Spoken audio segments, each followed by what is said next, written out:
Welcome back. Here is how to download music for offline listening on Boomplay.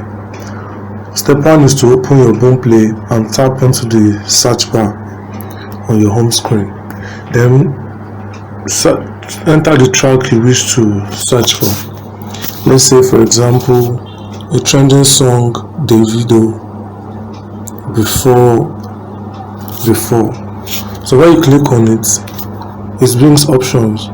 Then you click on the song. When it starts playing, you tap the download icon right below the player screen. So you select your preferred audio quality if prompted. So once the download completes, you go back to home screen. You go back to your home screen and tap on library.